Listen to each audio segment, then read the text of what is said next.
Here I am, 10 years into what I thought was an unshakable marriage, and suddenly it feels like everything is falling apart. Funny, isn't it? You can be so sure you've got it all figured out, only to realize you've been blind to what's really going on. Diana and I used to be that couple, the ones everyone admired. We traveled together, ran marathons, shared hobbies like hiking and cooking. It all seemed perfect, or at least it felt that way. But then life got in the way. I got buried in work, long hours, more responsibility. You know how it goes. It wasn't like I was neglecting our marriage, but in her eyes it wasn't enough. She started acting differently, short-tempered, like everything I did irritated her. I'd come home from work exhausted but still ready to try and talk, and she'd either be glued to her phone or watching some mindless TV show. If I tried to start a conversation, she'd roll her eyes and say, "Do we really need to talk about this right now?" Then came the complaints first. It was the usual, "We don't go out like we used to," or "Why don't you plan anything anymore?" Okay, fair enough. But then it turned into personal jabs. "You've become so predictable, Victor. You're boring." Boring, that word stung. I never thought I'd be the guy whose own wife called him boring, but there it was, right in my face like a slap. So I tried. I really did. I booked a romantic weekend getaway, thinking maybe we just needed a reset, something to remind us of who we used to be. But you know what she said? "I have work. I can't just drop everything for a vacation after that." It was excuse after excuse. Then came the late nights. "Work's been crazy, babe," she'd say. "I have to stay late," and the business trips followed. At first I didn't think much of it. She'd always been ambitious, probably more driven than I was. But then things started to change. It was subtle at first, small things. She'd come back from the gym looking like she hadn't even broken a sweat, and suddenly she cared more about what she wore, new clothes, spending forever on her hair and makeup. Not for me, though. I brushed it off at first, telling myself I was being paranoid. I didn't want to be the guy who assumed his wife was cheating just because she worked late. But something was gnawing at me. There were nights she wouldn't come home until the middle of the night, and when I asked where she'd been, she'd get defensive. No real explanations, just, "Don't you trust me? I'm doing this for us." Then came that night. I was waiting for her to come home, calling her, but she didn't pick up. I sat there, staring at my phone, sending texts, checking the time.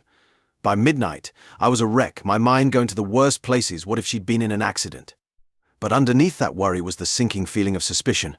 When she finally walked in around 1 a.m., all I got was a shrug and some vague excuse about work. No apology, no real explanation. The next day she left for work like nothing had happened, leaving her phone on the table. Yeah, I know what you're thinking. I shouldn't have looked. I should have respected her privacy. But something was off, and I had to know. I'm not proud of it, but I opened her phone. There it was, a message from Clark, some jerk from her office. I didn't know much about him, but I'd heard his name a few times. The message wasn't even subtle. "Last night was fun. Let's do it again soon," with that stupid winky face. My stomach dropped. It felt like the floor had opened up beneath me, and I was free falling. My hands were shaking. My first instinct was to throw the phone, but I didn't. I took a deep breath and put it back where I found it. I didn't confront her immediately. I wanted to, but I needed to calm down, figure out what I was going to do next. Everything started clicking into place: the late nights, the trips, the way she'd been dressing like she was trying to impress someone. It all made sense now, and I felt furious and foolish for not seeing it sooner, for believing her lies. That night, when she got home, I didn't say a word. I just watched her. Of course, she didn't notice she was on her phone again, probably texting Clark, laughing at some joke they shared. And there I was, sitting across from her, trying not to lose it. It's crazy how fast things can fall apart. One minute you think you've got it all under control, and the next your whole life feels like a joke. That's where I was, sitting next to my wife, who was clearly someone else, and I couldn't bring myself to say it yet. But one thing was clear: this wasn't over. Not by a long shot. After finding that flirty text, I couldn't just sit there and pretend everything was okay. My gut was screaming at me. This wasn't just work, something was going on, and I had to know. You know that feeling when you just know something's wrong, but you don't have all the proof yet? That was me. Every time she came home late or mentioned another work trip, it was like twisting a knife a little deeper. At first it was small things. She was suddenly all about the gym again. Sure, Dana had always been into fitness, but she'd taken a break for a while. Now, she was spending hours there, coming home in these tight outfits, looking way too good for someone who'd just worked out. And it wasn't just the gym. She started buying new, expensive clothes, lingerie, makeup she hadn't worn in years. And I'm sitting there thinking, who the hell is she doing this for?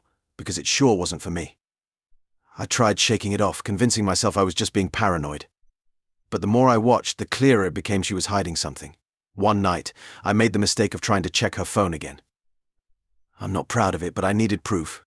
When I went to unlock it, she'd changed her password. That's when it hit me. Whatever she was hiding, it was bad. I wasn't imagining things she was covering her tracks. That's when I knew I had to take it up a notch. I wasn't going to sit around and let her make a fool of me. I needed the truth, no matter how ugly it was. So I did what anyone in my position would do. I hired a private investigator. Yeah, I know it sounds extreme, but when you're watching your marriage slip away and you have no idea why, you'll do whatever it takes to find out. It wasn't cheap, but at that point I didn't care. I needed answers, and a few days later, I got them hard-hitting, gut-wrenching answers. The private investigator sent over photos. There she was, my wife of 10 years, sitting at a restaurant with Clark, holding his hand like a smitten teenager. I scrolled through more pictures, and there it was, them kissing, right out in the open, without a care in the world. It wasn't some innocent peck either, it was a full-blown passionate kiss, the kind we hadn't shared in who knows how long. I stared at those images for what felt like forever. I didn't cry, didn't break anything, I just sat there numb. This was real. She was with this guy and she didn't even bother to hide it anymore. Everything I had feared, every suspicion was right there in front of me in black and white. The next morning I couldn't take it any longer. I had to confront her. I waited until she got back from one of her work trips. She walked in like nothing had happened, smiling, making small talk, like we were still some picture-perfect couple. It made my blood boil. How could she act so normal, so innocent? I waited until she was settled on the couch, and then I laid it all out. No yelling, no screaming. I simply pulled out my phone, opened the photos, and handed it to her. Care to explain this, I asked. Her face didn't even flinch. She glanced at the pictures, then looked at me and shrugged. I'm not interested in doing this anymore, Victor, she said, cold as ice. No guilt, no remorse. Nothing! I'm tired of this boring life. You're not the man I married. I was floored. What are you talking about? I asked, disbelief filling my voice. She sighed, like explaining this to me was a chore. When we got married, you were fun, spontaneous. We traveled, partied, did things. But now, you're predictable, boring. You come home from work, do the same thing every day. There's no excitement, no passion. I don't want to live like this anymore. The anger started bubbling up inside me, but I kept calm. So that's it? You cheat on me because you're bored, I asked.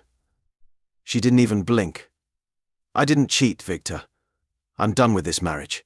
I've already filed for divorce. That's when my world completely shattered. Divorce. She was already one step ahead, planning her exit while I was still trying to figure out if there was something left to salvage. You filed for divorce, I whispered, barely able to speak. I told you I'm done. I want to live fully, and I can't do that with you anymore. You're stuck in this dull routine, and I'm not wasting any more time trying to fix it. I sat there, stunned. Just like that, it was over for her. 10 years of marriage, everything we'd been through, every memory, none of it meant a thing. She was ready to walk away without a second thought, and she didn't even have the decency to feel bad about it. That was the moment something in me snapped. The pain, the betrayal, it was too much. I wasn't going to let her just walk away like that, not without facing the consequences. You think you can just leave without a fight? I asked, my voice colder than I'd ever heard it. She crossed her arms, completely unfazed. I don't need your permission, Victor. This is happening, whether you like it or not. I clenched my fists, trying to hold back the fury. We'll see about that. She smirked, like she'd already won. You don't have a choice. But she was wrong. I did have a choice, and I was going to make sure she regretted every single second of betraying me. I never thought I'd be the guy sitting in his own living room, blindsided, trying to make sense of how the woman I loved and trusted for 10 years could just throw it all away. When Dana told me she was done with our marriage, something in me broke. I felt hollow, like someone had smashed a hole in my chest. But underneath that shock and pain, something darker was taking root. Anger, no rage. 10 years. 10 years of building a life together, making plans, weathering the ups and downs. And for what?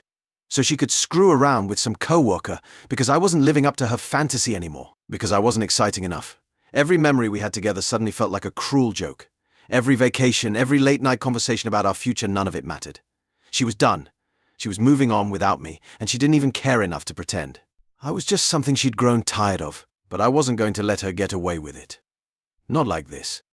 After that confrontation, I spent days replaying everything in my head. How did it get to this point? Should I have seen the signs earlier? Could I have done something differently? But no matter how many ways I tried to look at it, the answer was always the same. Dana had chosen to betray me.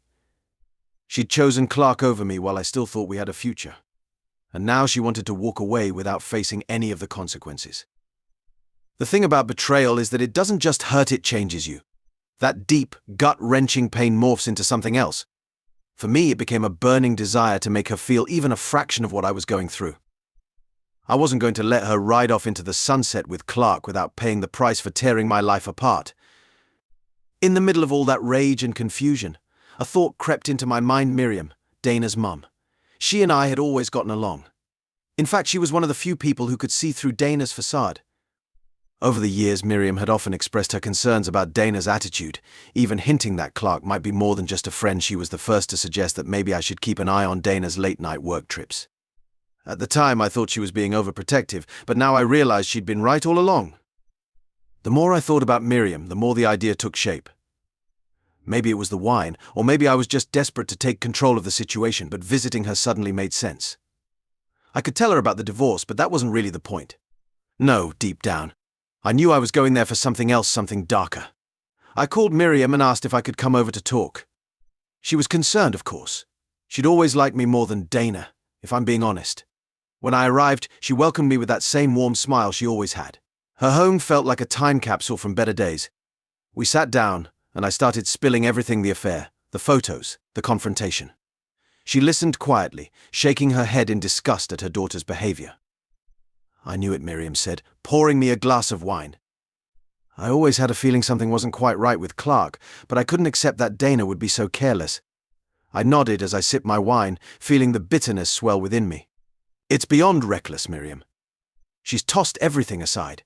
She's filed for divorce, and I never saw it coming." Miriam reached across the table and squeezed my hand, her eyes filled with empathy. "I'm so sorry, Victor.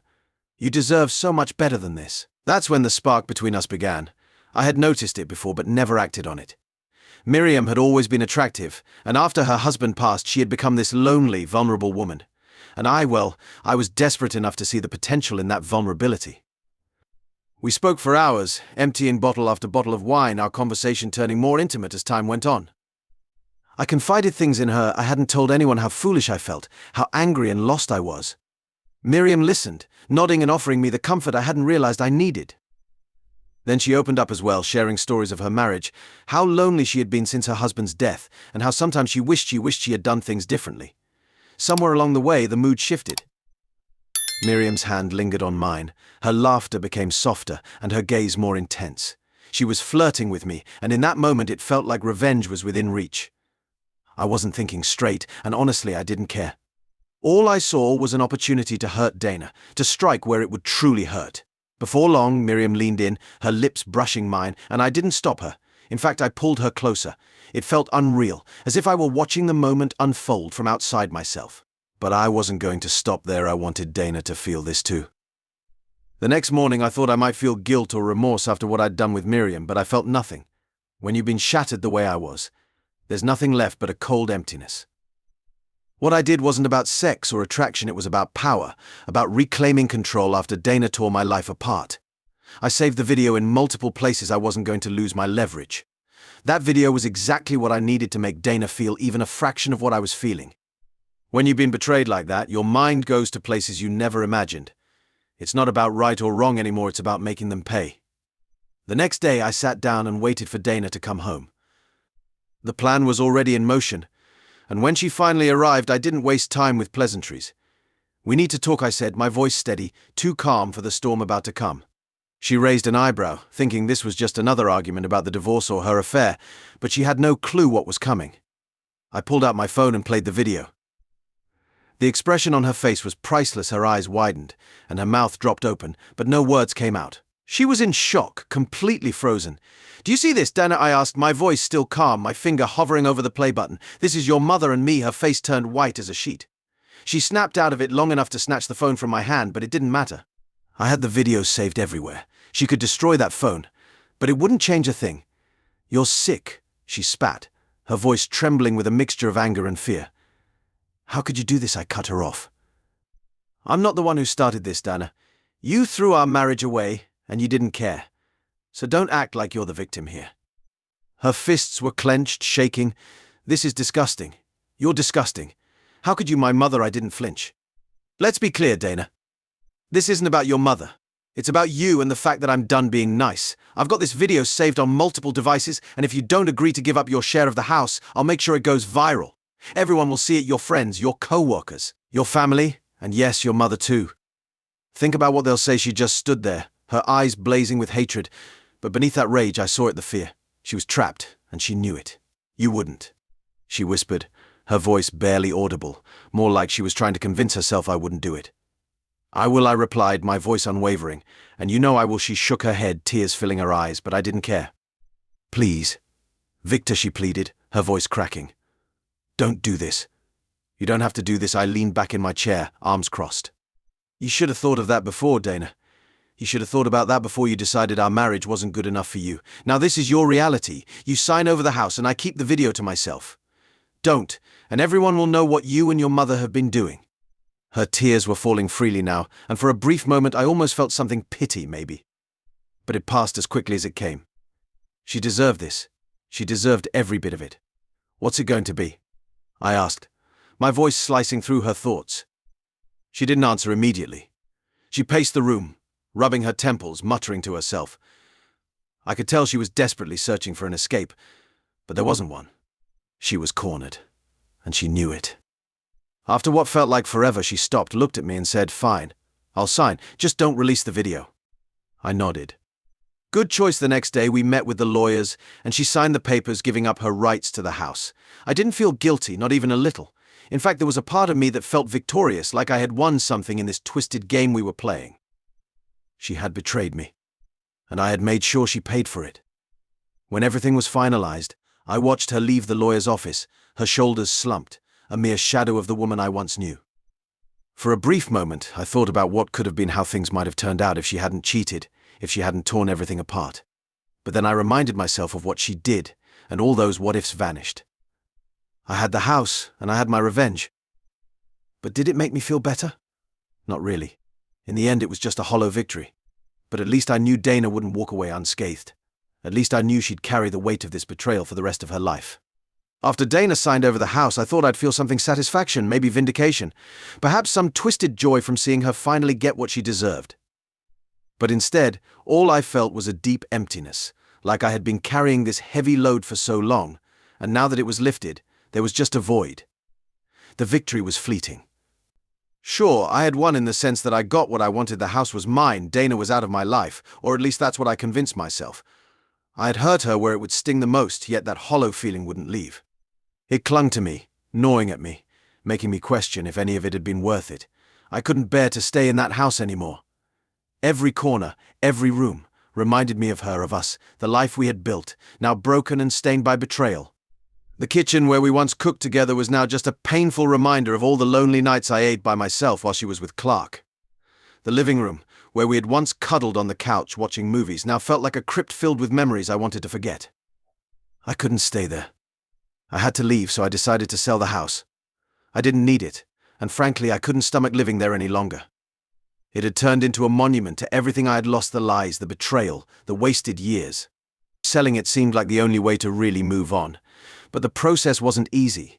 Listing it for sale was one thing, but every time I stepped through those doors, memories flooded back, refusing to let go. Every time I showed the house to prospective buyers, I found myself thinking about all the what-ifs. What if Dana hadn't been unfaithful?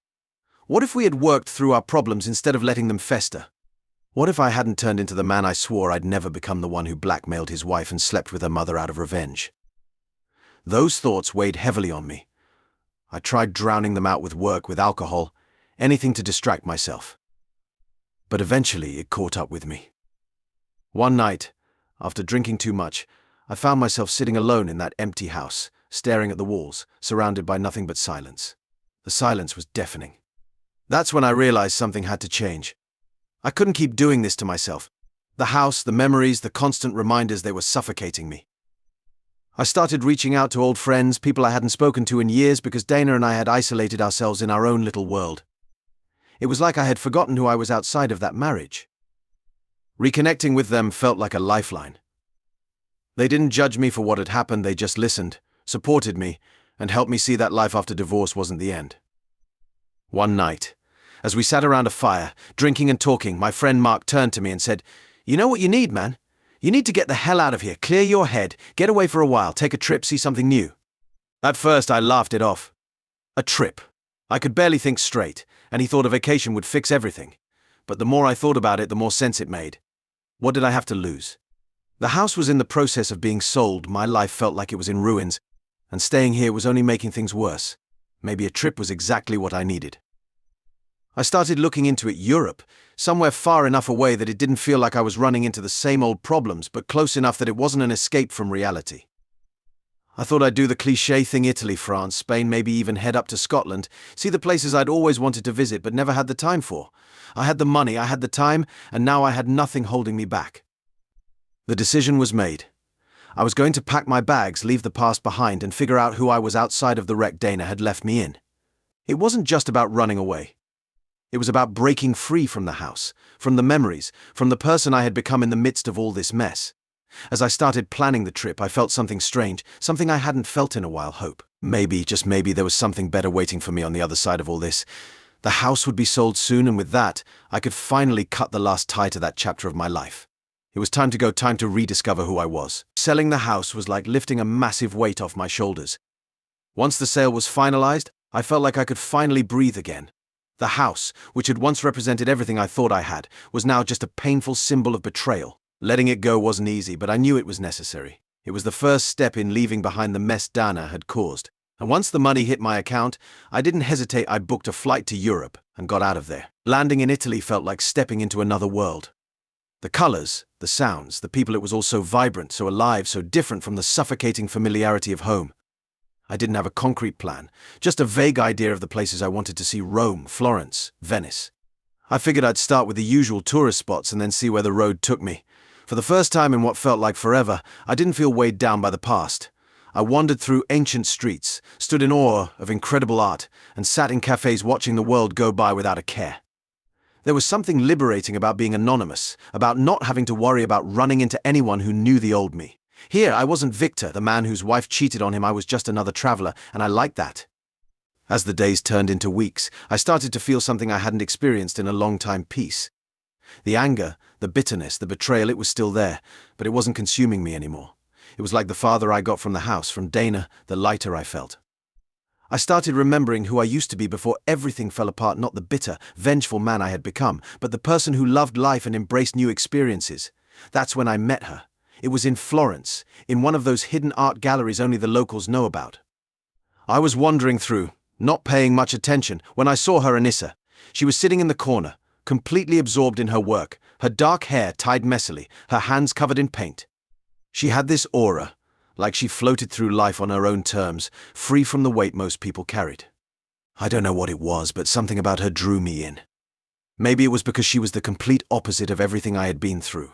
Where Dana had been cold, calculated, and distant, Anissa was warm, chaotic, and full of life.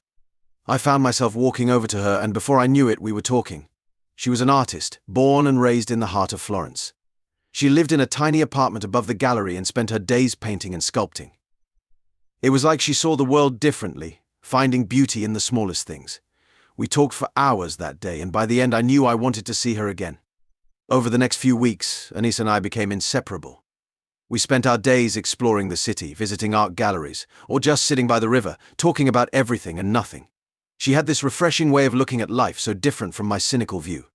She didn't care about the past or my baggage, she was just present. And for the first time I realized I could be too. She helped me rediscover the parts of myself I thought were lost, the part that still believed in happiness, in love, and in the idea that life didn't have to be filled with anger, resentment. She taught me that it was okay to let go, to release the grudges and the hurt, and to start over. One evening we were sitting on her rooftop, watching the sun go down. She had her sketchbook in her lap, doodling, while I just sat there, feeling at peace for the first time in what seemed like an eternity. I wasn't thinking about Dana, the house, or my need for revenge. I was simply in the moment, with this amazing woman beside me. That's when I had a realization: I wasn't angry anymore. The bitterness was gone. The whole revenge plot, it had given me a fleeting sense of satisfaction, but it hadn't healed me. Anissa, though being with her, far away from everything that had happened, was what was truly helping me heal.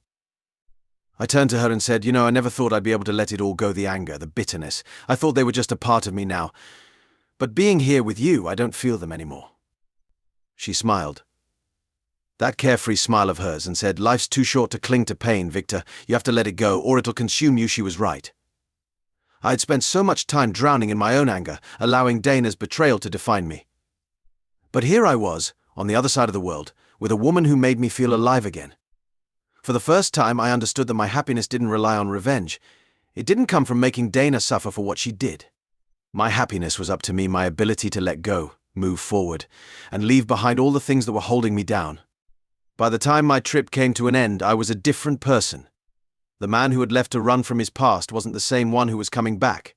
I wasn't filled with anger anymore. The bitterness had disappeared. I was free from Dana, free from my past, free from the version of myself I no longer recognized, and I had Anissa to thank for that. She showed me that life was still full of possibilities, that happiness was still within reach, even after everything I'd been through. She didn't just help me rediscover parts of life I'd forgotten, she helped me rediscover myself.